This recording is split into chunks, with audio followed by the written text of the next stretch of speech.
Amigos, bueno, es un gran gusto saludarles, darles la bienvenida a este programa en el cual nuestros invitados son la senadora electa Carol Abiaga, Partido Nacional Herrerismo, y el primer suplente de José Mujica en el Senado, Andrés Berterrecche. Gracias a ambos por estar esta noche aquí. El programa, este programa, está dedicado desde mi óptica a un debate sobre los factores productivos y sobre todo al interior de nuestro país. Carol Abiaga, ¿dónde naciste tú? En Minas. En Minas. Y en la zona rural de Barriga Negra, ¿de acuerdo a lo que se señala acá? De ahí es mi familia y ahí me crié, y ahí fui a la escuela y de ahí soy. ¿Tus hijos nacieron también allí? Mis hijos nacieron en Minas, pero gran parte de su vida la han pasado en Barriga Negra, ¿no? Cuando eran chiquitos vivíamos allá, y después todas las vacaciones, los fines de semana, siempre que podemos. Con una trayectoria política, y esta presentación vale porque es menos conocida todavía que Andrés Berterrecche, ¿verdad? Con una trayectoria política que te inclina hacia, o que te lleva hacia el Partido Nacional, que te acerca al hoy senador Lacalle, que posteriormente se acerca al hoy candidato a la presidencia de la República, Lacalle Pou, y que te lleva a la militancia dentro del Partido Nacional, incluso del directorio del Partido Nacional. Hoy integro el directorio del Partido Nacional, representando lo que es Aire Fresco desde el 2009, ¿no? En verdad soy senadora electa por Aire Fresco, por el Partido Nacional. Y en ese sentido también, de acuerdo a la información que yo tengo, tú tienes una formación profesional y estás trabajando todavía a nivel privado. ¿Cómo es esto? A nivel público. Yo soy instrumentista de bloque quirúrgico, ahora estoy con licencia, pero el 1 de diciembre vuelvo a trabajar en el Sanatorio Canzani. A propósito de esto, Tengo que hacer reserva de cargo, porque 2 empleos públicos no podemos tener, ¿no? Ahí está. En ese sentido, tu preocupación, esto es público, tu preocupación por determinadas situaciones de lo que se llaman capacidades diferentes o discapacidad, está vinculada a la sordera de tu hija. Sí, yo tengo 2 hijos, ¿sí? Camila y Rodrigo. Camila tiene 25 años y al año quedó sorda. Seguramente no venga el caso, pero bueno, te lo comento. Ella recibió una medicación que fue ototóxica y le lesionó el nervio auditivo, y bueno, fue todo un aprendizaje conjunto, ayudarla a ella y aprender yo de qué se trataba el mundo de la discapacidad en el tema de la sordera, ¿no? Y bueno, es una hija maravillosa, la verdad, y ha logrado muchos triunfos en la vida, ha salido adelante, tiene una gran fortaleza de espíritu, y la verdad que estoy muy orgullosa de ella. A propósito de Andrés Berterrecche, ustedes le conocen, ingeniero agrónomo, máster en ciencias, convención en tecnología de la madera, fue titular de la Dirección Nacional Forestal.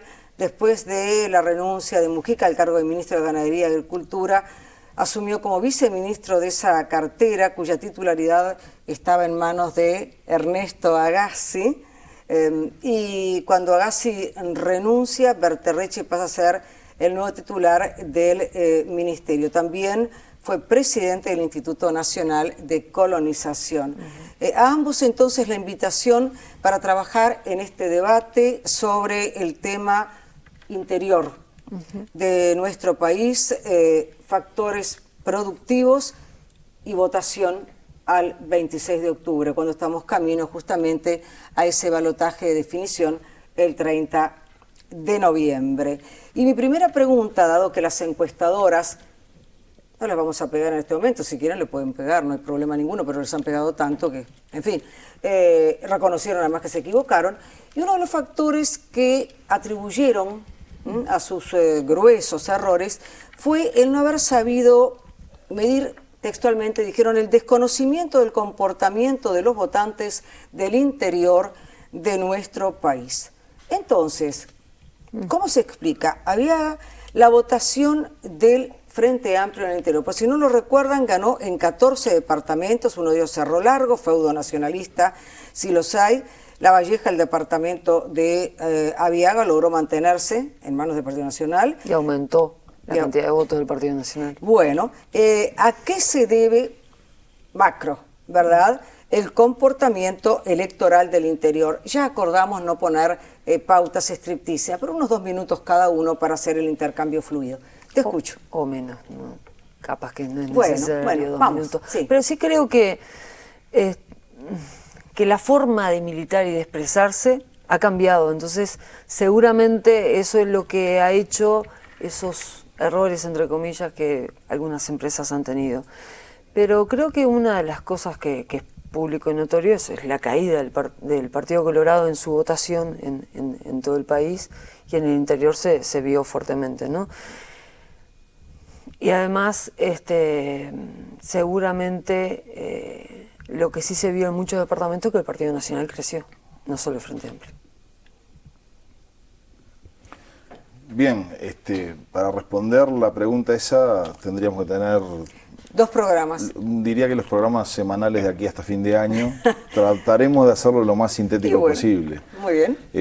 Y voy a pasar por una experiencia personal. A mí me tocó, por mi perfil, dedicarme. Yo soy montevideano, pero he trabajado desde que me recibí en términos del sector agropecuario y del desarrollo rural. Y me tocó hacer la campaña en el interior. Y yo venía del interior y les decía a los compañeros, hay una recepción, una receptividad que yo nunca había visto en el interior. Y me lo relativizaban a veces coincidían. Pasaba en algunos lugares que era realmente asombroso. Estoy pensando en Río Branco, en un departamento del Partido Nacional con un alcalde del coloradismo. Pero ni que tal vez en lo que fue la quinta sección de Cerro Largo, allá por Noblía, pero me pasaba en otros lugares, en lugares escondidos como Piedrasola o Tambores, o en Merinos, en Paysandú, lugares perdidos que también recorrimos porque recorrimos toda la campaña. Y en realidad yo creo que hay un producto de una serie de políticas que se hicieron estos 10 años que están siendo reconocidas hoy por una población que siempre se toma su tiempo para analizar estos resultados y bueno, y que fueron contestes a este tipo de políticas, ¿no? Vinculado todo al desarrollo rural, a la participación en las mesas de desarrollo rural, a la acción del Instituto Nacional de Colonización, el eterno olvidado, a todo lo que fue el trabajo con los asalariados rurales, y eso, en definitiva, hay algunas cosas que son muy sintomáticas. En 33, donde ganó el Partido Nacional, en la zona rural vinculada a La Roja, ¿no?, el Frente Amplio, y ahí lo que hay son asalariados. Los asalariados reconocieron las políticas específicas y direccionadas hacia los más débiles, que son los más, y por lo tanto hubo un cambio en ese sentido. Ese es mi análisis. No creo tener la justa, simplemente es el análisis que puedo hacer el día de hoy. Carlos. Sí, totalmente respetable el análisis del ingeniero, pero también yo creo que han influido otras cosas, ¿no? A ver. Y quizás, por ejemplo, en Cerro Largo, que hubo más de 4.000 tarjetas del MIDES que dieron en este periodo. ¿No? No, sí. También es cierto que ha habido una bonanza económica, también es cierto que han subido los salarios, pero también es cierto que además de todo eso en el campo, tenemos cada vez menos gente trabajando. Y cada vez se le hace más difícil al pequeño productor sostenerse sin estar recibiendo dádivas del gobierno. Sí, a ver, en primer lugar, me parece que es un poco, no sé, menoscabar la dignidad del poblador rural decir que cambian votos por tarjetas Mides. Yo creo que hay una acción concreta que se puede expresar en números. El número asalariado subió.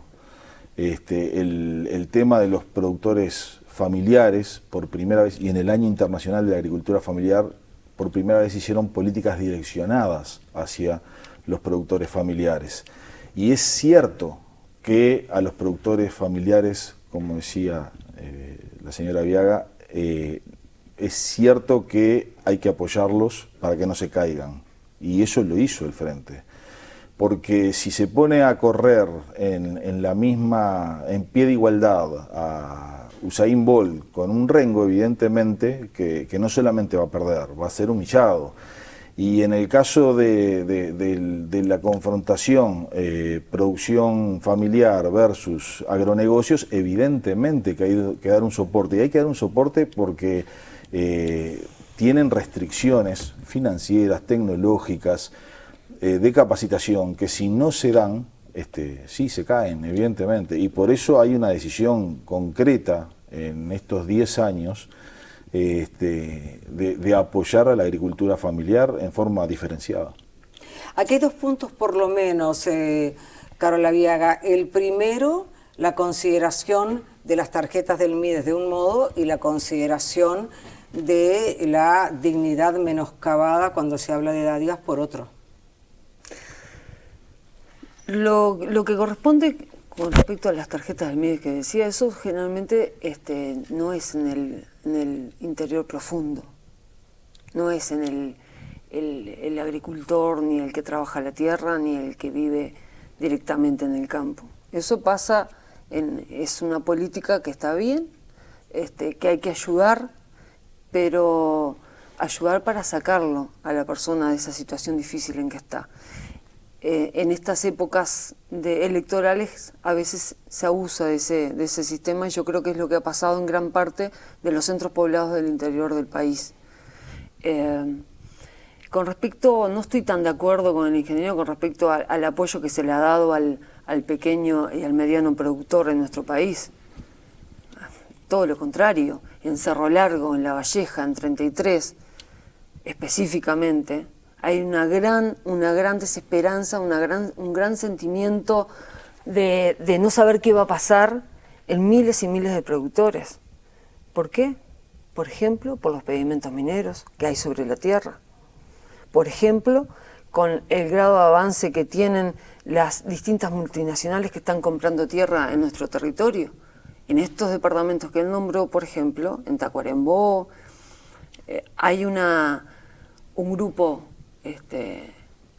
multinacional que en el Uruguay, desde un año a la fecha creo, ha obtenido 185.000 hectáreas de tierra para producción agrícola, dicen.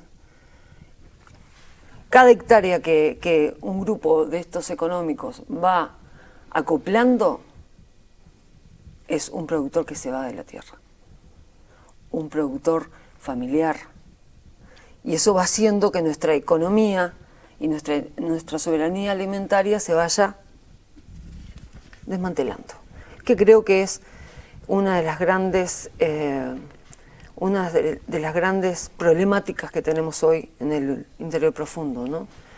Nosotros no estamos en contra, o en lo personal no estoy en contra de la inversión, ni estoy en contra del desarrollo, al contrario, pero todo tiene que tener su justa medida, y hoy por hoy esos equilibrios no están, y donde menos están es en el Uruguay rural.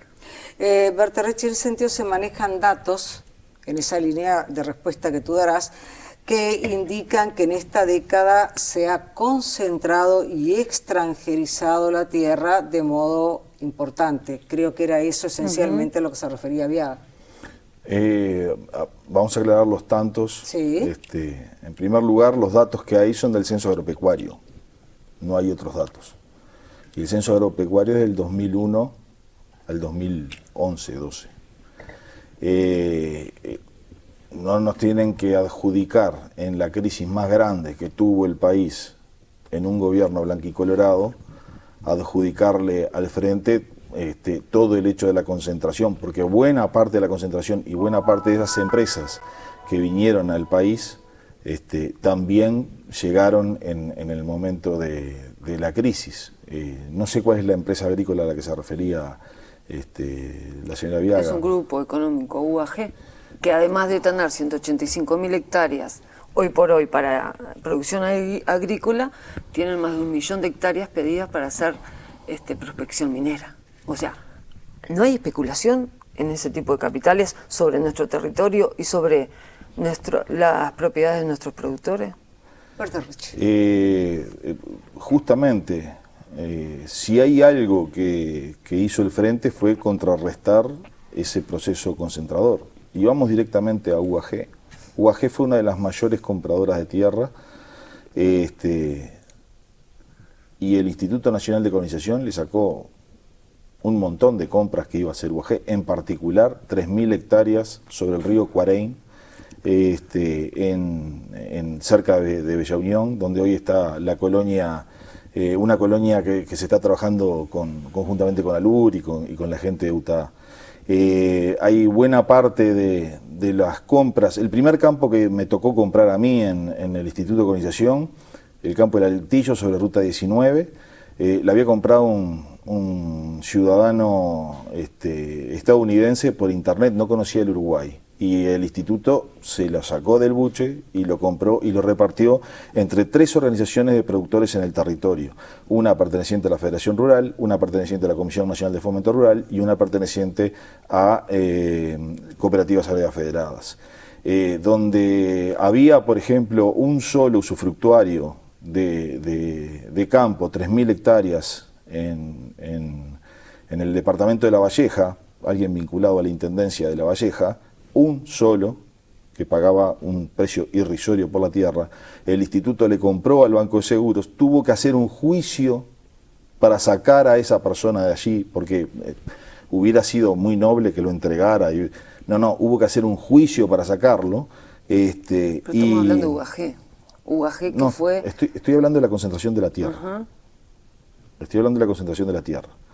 Y esa concentración de la tierra también se dio en La Valleja, y logramos irla revirtiendo porque en la colonia Juan José Morsoli hoy hay 33 pequeños productores que fueron adjudicados en consulta con el resto de las organizaciones, donde ya no hay más tarjetitas, donde ya no hay más recomendaciones. Solamente quiero terminar esta parte con algo que sale en El Observador. El Observador no es un diario oficialista.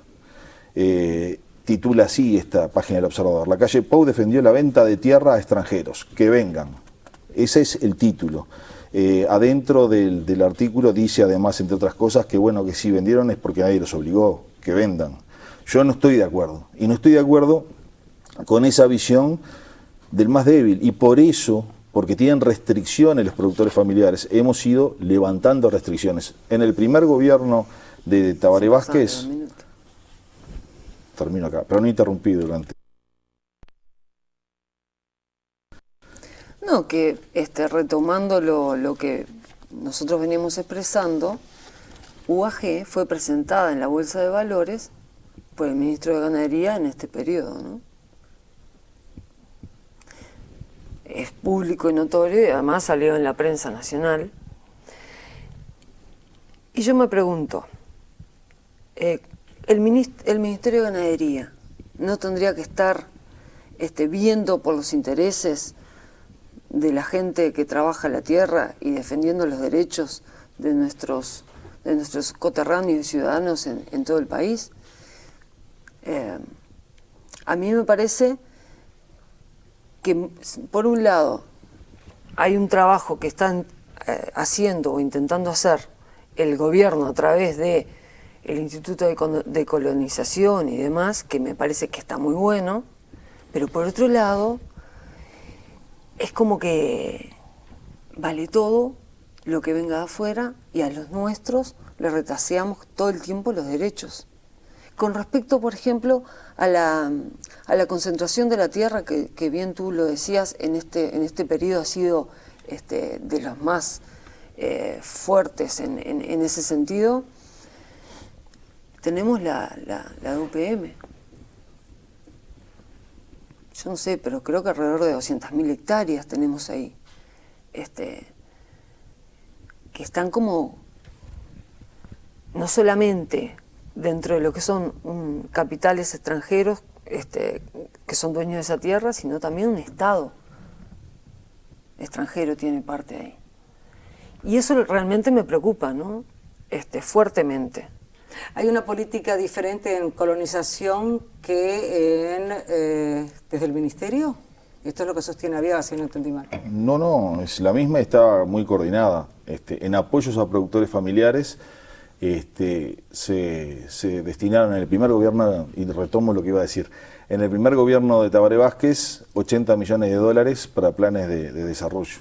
En el segundo se volvió a repetir 80 millones de dólares para planes de desarrollo, planes de riego, planes de asistencia técnica, apoyo al sector lechero, apoyo al sector ovino, fundamentalmente a los productores familiares.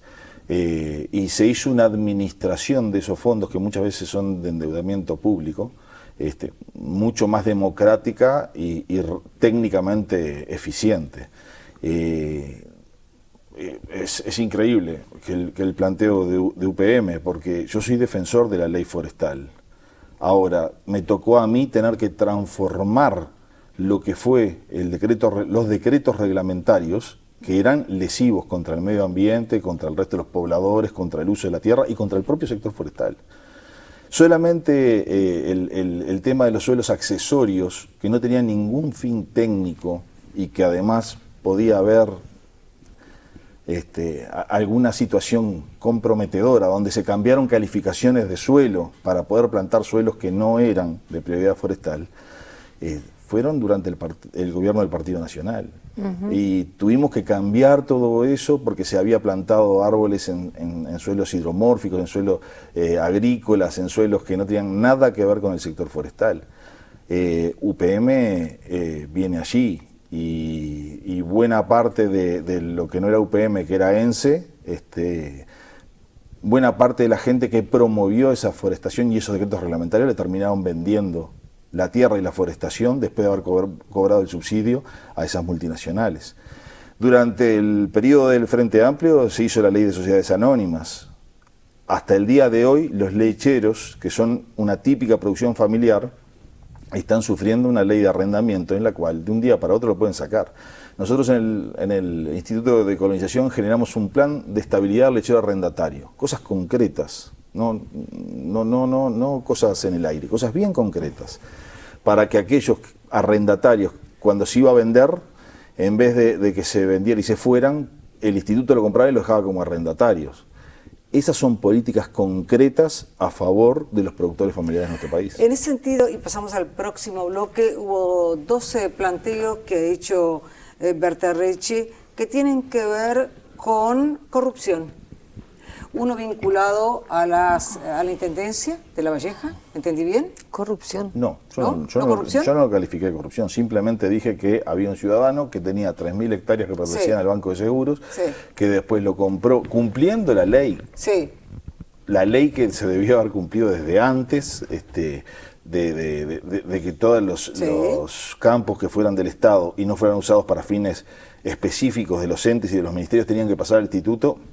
Eso se empezó a cumplir en el primer gobierno del Frente y se sigue cumpliendo al día de hoy.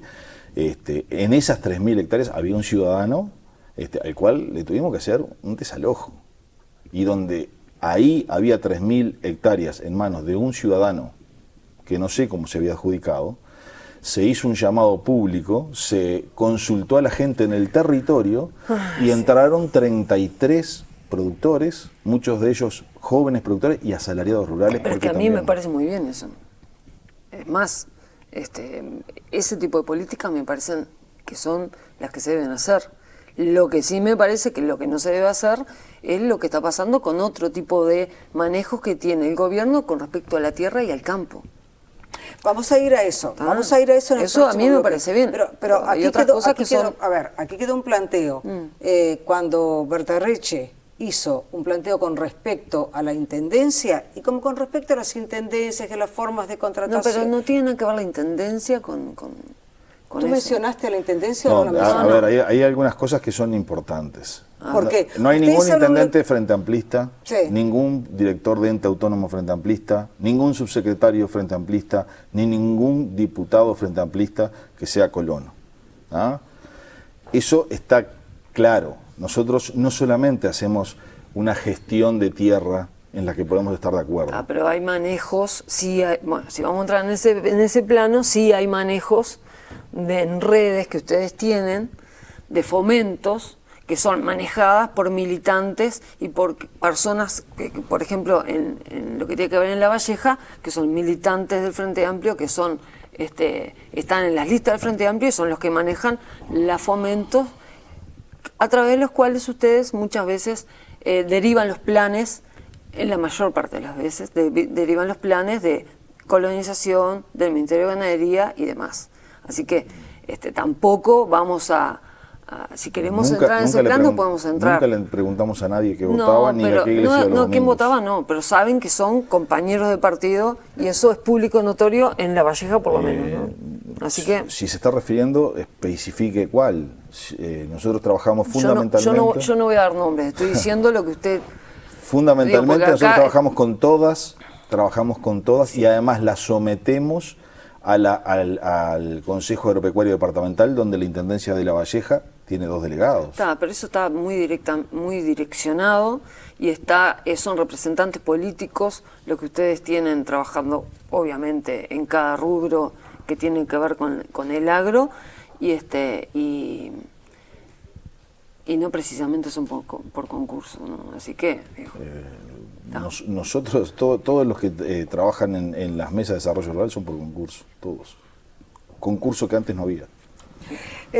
La precisión que yo pedí con respecto a la Intendencia de La Valleja Sí. es porque en la alusión o en el señalamiento que hizo Berterrecche de una determinada situación, de una determinada persona de 3.000 Sí. hectáreas y de cómo hubo que recuperarlas, la palabra corrupción es un vocablo muy amplio que puede suponer una serie de cosas. Me importaba la precisión. No, al No respecto. tiene nada que ver la Intendencia no de La es- Valleja con esta situación.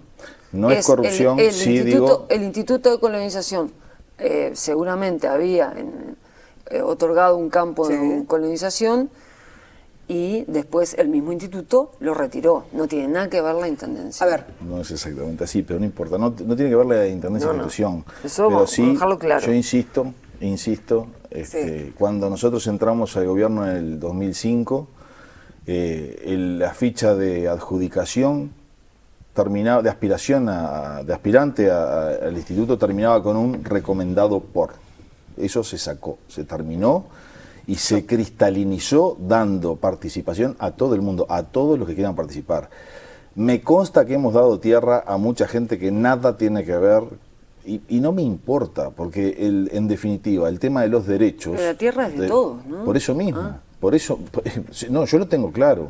El que no lo debería tener claro son los 60 años anteriores, donde sí ingresaban por algo que decía recomendado por. Nosotros Eso no... lo dice usted. No, ¿cómo que lo digo yo? Eso lo dice usted. No, Yo eso también está así, tengo es gente así. que conozco que ha presentado proyectos y bueno, se han priorizado otras cosas, no precisamente, según ellos, los proyectos. Yo no sé, a mí me Digo, porque si cuesta usted creer. habla que entraban por recomendación, eso usted lo supone. No, decía recomendado por, decía la ficha del Instituto Nacional de Colonización, que fue eliminada.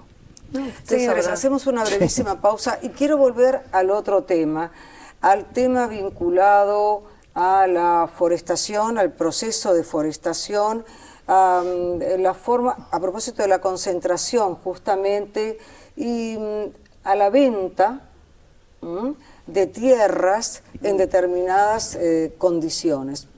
Vamos a volver con esto y además a propósito de una alusión al comienzo de Carola Viaga a un gran tema hoy como es la megaminería de gran porte, porque tú aludiste a esto Totalmente. al comienzo. Es En un gran problema que tenemos. un instante seguimos con ustedes.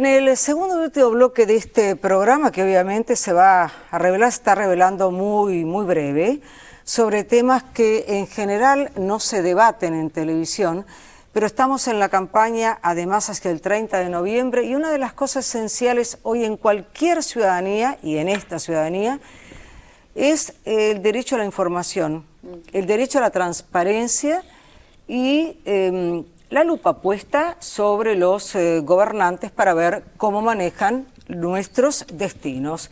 Ustedes acceden al Parlamento y acá se han instalado algunas ideas o algunas menciones que me parecen relevantes. Por ejemplo, Berterrecci, vamos a ir a la minería de gran porte porque justamente el tema de la información que se plantea el gobierno debe dar y que el gobierno está apelando para no dar, va a estar aquí.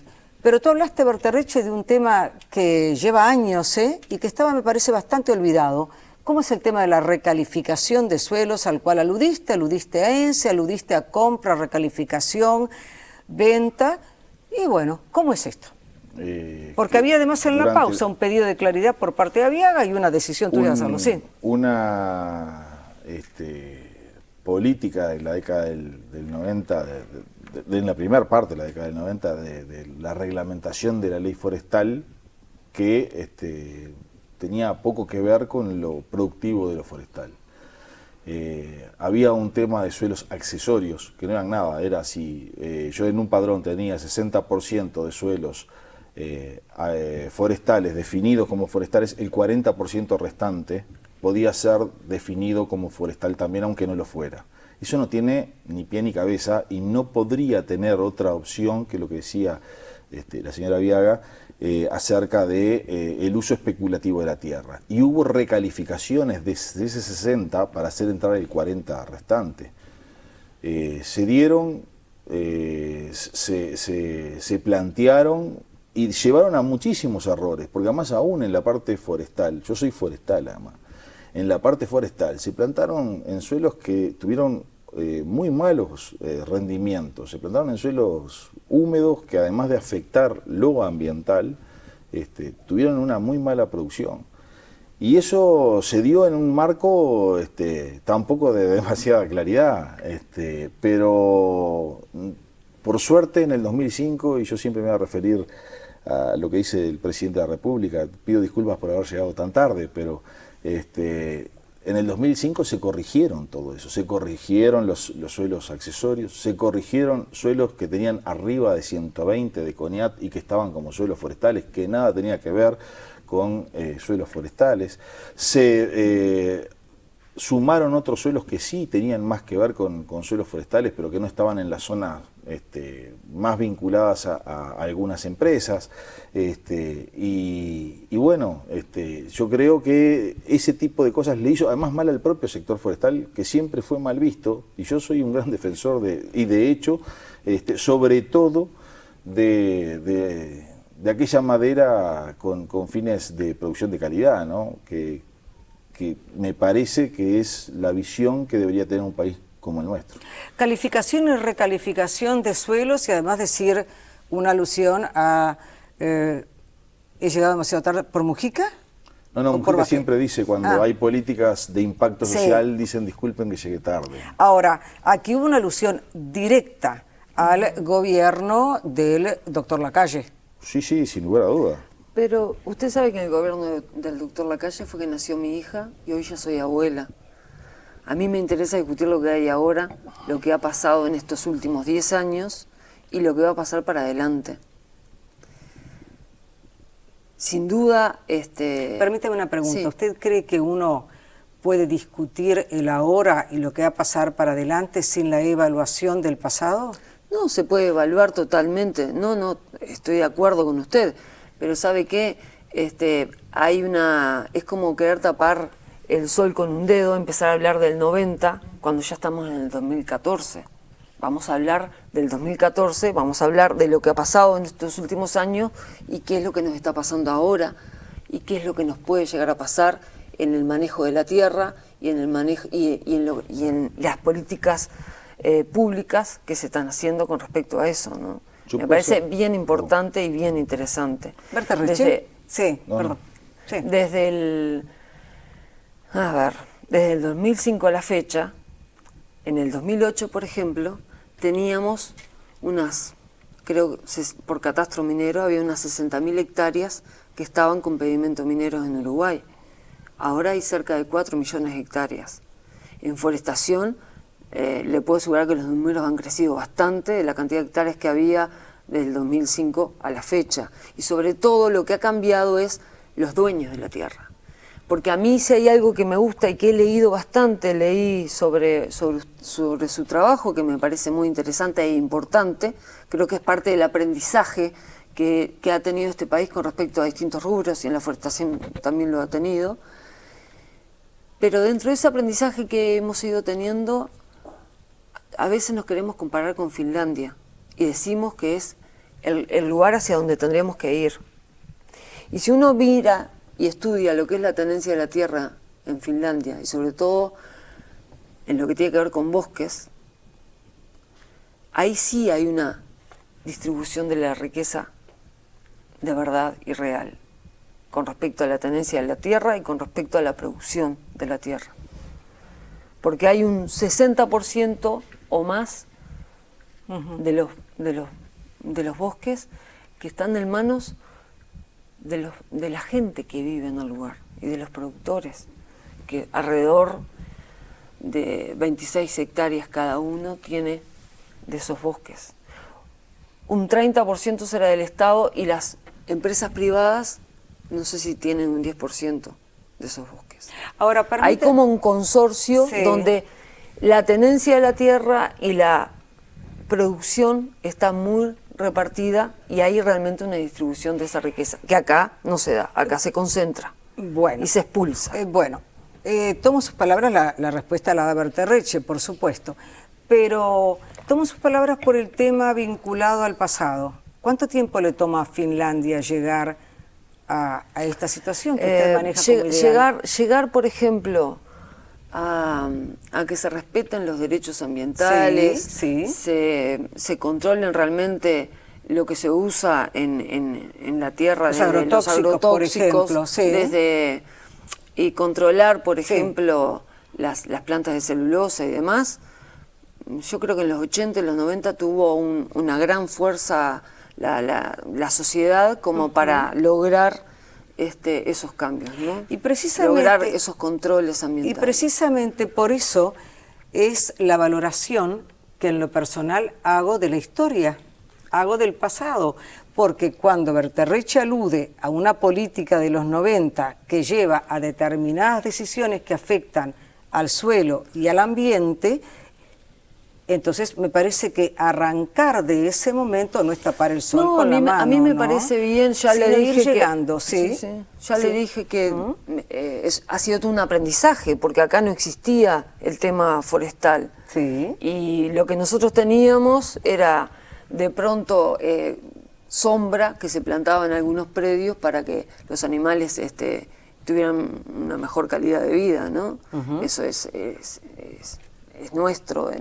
Uno tiene un pedacito de campo y planta 3 o 4 eucaliptus, o plantaba para que los animales tuvieran una sombra. Pero bueno, ha sido todo un aprendizaje y yo celebro que él haya logrado implementar esos cambios. Pero también es cierto que mientras se implementaban esos cambios, también nosotros estábamos viendo en el interior y en toda nuestra campaña el avance de la concentración de la tierra y el avance de estas megaproducciones que hacen que el pequeño y mediano productor vaya teniendo cada vez menos espacio. Aquí hay 2 puntos entonces, uno vinculado a los 90. A mí me parece importante que estas cosas queden claras para los televidentes, porque ustedes son 2 conocedores del tema, uno vinculado a los 90 que Berta Reche colocó sobre la mesa y que vaya para miles de personas, es un tema harto conocido y harto famoso, ¿verdad? Para otros no, otros no. El segundo tema es la concentración de la tierra, los 2, Berta Reche. En primer lugar, yo no tengo problema si no se quiere hablar de la primera parte de la década de los 90, no se habla. Ahora, después que no se hable de la concentración de UPM, porque UPM es hija de una finlandesa que vino con la Shell en la década de los 90. Entonces, me parece un poco contradictorio quejarse de UPM y al mismo tiempo tratar de no hablar de cuáles son los orígenes de cómo vino UPM para acá. No vino en el 2005. No tengo problema, hablamos a futuro, y lo que sí le puedo decir, y le puedo decir a los televidentes, que pueden tener la tranquilidad de que en el 2005, el 9 de mayo del 2005, se firmó el decreto por el cual se terminaba el subsidio a esas multinacionales que venían desde tiempo antes. Sí, se terminaba el subsidio, porque a nosotros nos dejaron arriba de 40 millones de dólares de deuda con esas empresas que tuvimos que pagar. Y lo primero que hicimos fue decir, bueno, fenómeno, pagamos la deuda que contrajeron otros gobiernos, porque hay un asunto de ser fiel a una historia republicana, pero no podemos seguir pagando. Y lo mismo con el tema ambiental, y lo mismo con el tema de concentración de la tierra. El mayor concentrador de tierra, el mayor propietario de tierra del Uruguay, a partir del 2005 en adelante, es el Instituto Nacional de Colonización, comprando 10.000 hectáreas por año, pero además teniendo que readecuar a aquellos malos colonos para poner buenos colonos, para poner colonos que fueran allí por base del derecho. Entonces, el problema de la concentración es un problema mundial vinculado a, lo estudió la FAO, el Banco Mundial, los gringos le pusieron hasta un nombre, land grabbing. Acá lo que hemos hecho es desacelerar eso por la acción del Instituto Nacional de Colonización, que durante muchos años se mantuvo dormido, absolutamente dormido. Y las cosas no pasan por casualidad, sino por causalidad. Hay causas de que esto sea así. Hay causas para que en estos 10 años, si queremos hablar de estos 10 años, hablemos de estos 10 años. Hay causas para que se hayan comprado 100.000 hectáreas a favor del conjunto de la sociedad. En ese modelo, que es todavía superior al de Finlandia, porque yo no quiero ser el finlandés del Río de la Plata, sino que quiero ser el oriental, y por lo tanto, con la visión de propiedad social de la tierra, donde la tierra por eso sacan los pequeños productores. No, se lo hemos dado, las 100.000 hectáreas se las hemos dado a pequeños productores. Hay que hablar con el sector lechero, porque todo esto se va a explicar el porqué del principio de las preguntas, del por qué votamos también en el interior. Y no fue por ni amiguismo, ni tarjetita, fue porque se hicieron políticas aplicando las leyes que existen desde el año 48, la 11.029. El sector lechero tiene un apoyo importante porque se lo consideró como un sector estratégico y se hizo muchísimas cosas, no por lobby político ni por lobby empresarial, simplemente porque considerábamos que estratégicamente estaba bien. Y se compraron campos de recría y se hicieron como media docena de nuevas colonias específicamente lecheras, y se le dio y se trabajó con todos. Yo creo que acá claro, es una política, ¿no? Y uno la tiene que respetar, una política de Estado que lleva adelante el gobierno. Sí. Pero lo que yo creo que hay es hay una sustitución de la gente que vive y trabaja en el campo. Los que son libertarios, los que no están pidiendo ayuda, ni que los subsidien, ni que los que tienen independencia, aunque sean pequeños y medianos productores, no sirven. Sirven los colonos nuevos que vengan a los campos de colonización y que ahí sí uno pueda tener un super papá que les esté manejando y diagramando su accionar y su trabajo. Para mí es eso lo que está pasando. Porque si no, no me explica, Sonia. Si no, no me explico, Sonia, por qué hay más de 12.000 pequeños productores que en este tiempo se han ido de la tierra. Se han ido de lo que conocen y dejaron de cultivar y de trabajar la tierra. No se explica por qué colonización se va haciendo cada vez más grande y más gordo en tenencia más grande y más gordo en tenencia de tierra, y los derechos de los que viven en la tierra se van haciendo cada vez más flacos, más escasos y desapareciendo. Aquí hubo un planteo... Yo estoy sí. hablando de los que trabajan y viven en la tierra, no los que lucran y especulan. Porque decía recién la diferencia entre los libertarios, decía usted, y aquellos que el gran papá, que es colonización. Eso me pareció interesante. ¿Cómo? Sí, a mí me pareció peligroso. Bueno. Tengo que reconocer la valentía de Arriaga, y bueno, porque tratar a las grandes masas de aspirantes a colono, de gente que no es libertaria o gente que no es digna de construir su propio destino, y papá Estado no les da nada más y nada menos que la posibilidad de lo mismo que hacía Artigas en 1815, el usufructo de la tierra en el reglamento de tierra de 1815. ¿Por qué hay una sustitución?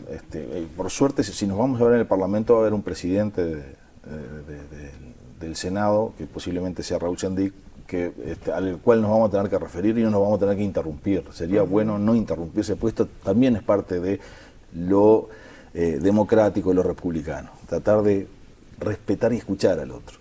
En ese marco, yo creo que es peligroso decir que toda la gente que hoy se ha volcado en forma muy importante a votar la propuesta del Frente Amplio, no es digna, no es solamente recibe cosas de garrón, sino le regalan las cosas, ¿no? Cuando en realidad sabemos que ese tipo de políticas a nivel departamental, en todos los departamentos, es bastante común, ¿no? Y no es la que nosotros promovemos. Yo creo que está tergiversando lo que yo quería expresar. Yo estoy hablando del accionar de colonización, no de la gente, que legítimamente, obviamente, está deseando tener una forma de trabajar y una forma de desarrollo. Estoy hablando del accionar de las políticas públicas que lleva adelante el Estado. Y creo que, sinceramente, hay un plan de hacer que la gente, que desde tiempos que se formó nuestro querido Uruguay, que ha trabajado la tierra no por 50 años, por más, y que su forma de vida es la de la vida rural, está siendo dejada de lado por distintas formas, desde por los avances de la megaminería fuertemente en todo el territorio nacional, pero más fuertemente en el Uruguay más profundo, y por las políticas, por ejemplo, de colonización, que él reconoce que ha concentrado la tierra, el Estado está siendo concentrador de tierra, de tierra que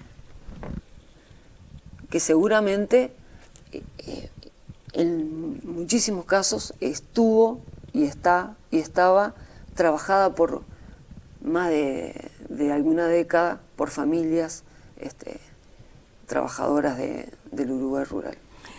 Yo le pido cerrar justamente, porque acá se ha hecho una afirmación y el tiempo se nos ha terminado, nos quedó la mega minería para otro programa. Pequeño detalle nos quedó, bueno, ¿no? pero lo que pasa es que ustedes han planteado desde el punto de vista de la ideología y de la realidad temas muy pesados, temas que no frecuentemente, les agradezco mucho este encuentro.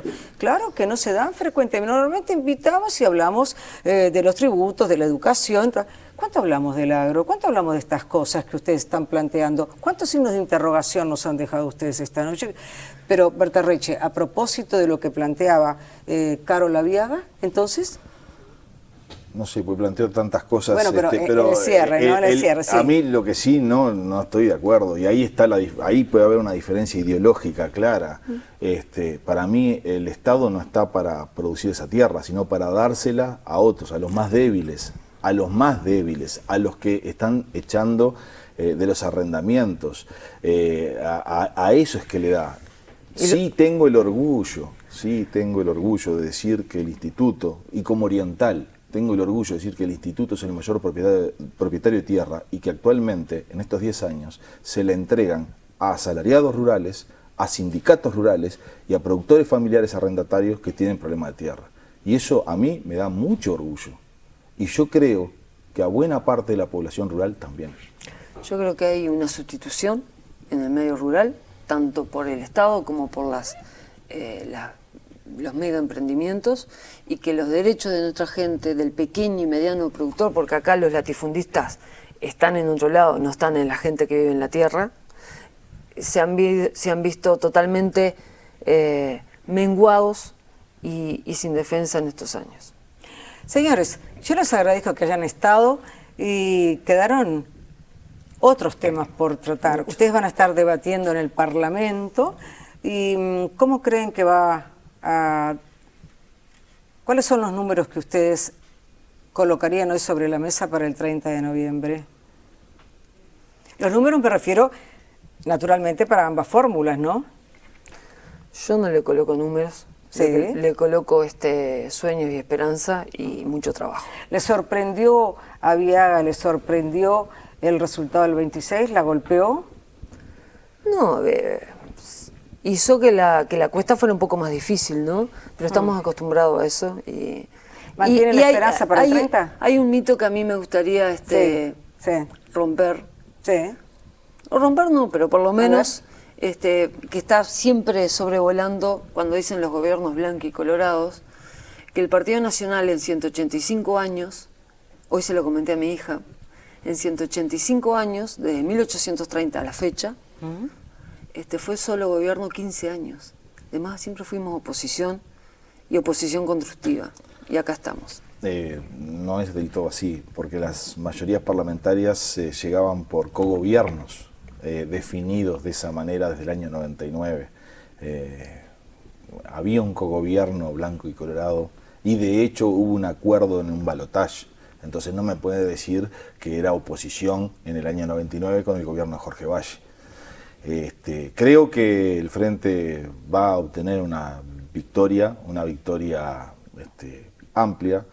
Creo que, como dicen nuestra fórmula, nuestro mayor enemigo, nuestro mayor adversario es pensar que tenemos todo ganado, pero sí creo que además por la realidad y para que sea un gobierno a favor de toda la gente y de todos los orientales, es importante que el Frente sea el que maneje el Poder Ejecutivo.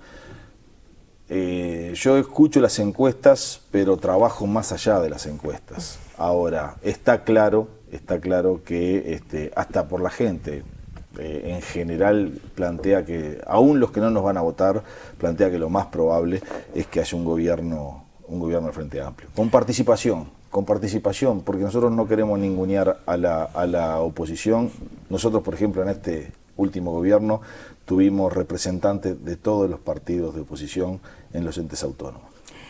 Yo les agradezco. Lo que esperamos que podamos tener un parlamento donde realmente podamos parlamentar y donde nos podamos escuchar mutuamente, porque lo que dice el otro importa y nos importe.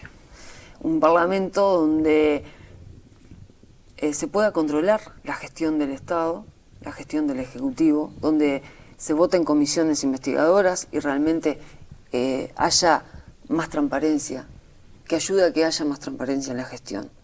Eso es lo que en lo personal aspiro. Yo aspiro a que ambos senadores electos estén aquí nuevamente, trabajando sobre eso, y es responsabilidad del periodista, no más allá de los programas dedicados específicamente al agro. Aquí hay un tema, se ha dicho, también de ideología, o esencialmente quizás de ideología. Gracias a ambos por haber aceptado estar. Gracias a y ti. Muy buen trabajo en este año, Gracias. en el próximo año. Muchas en gracias. instantes cerramos.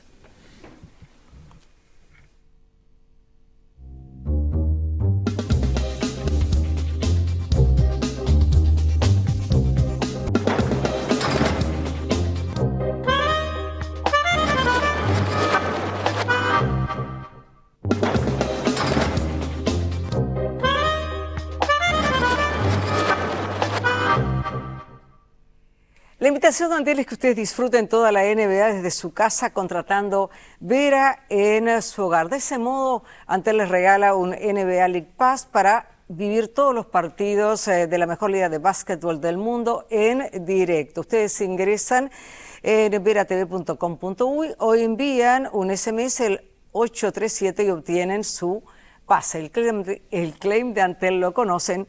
Avanzamos juntos. Amigos, Ha sido un gran gusto compartir esta hora con ustedes. Les invito para el próximo miércoles y les deseo, como todos los miércoles, buenas noches y buena suerte.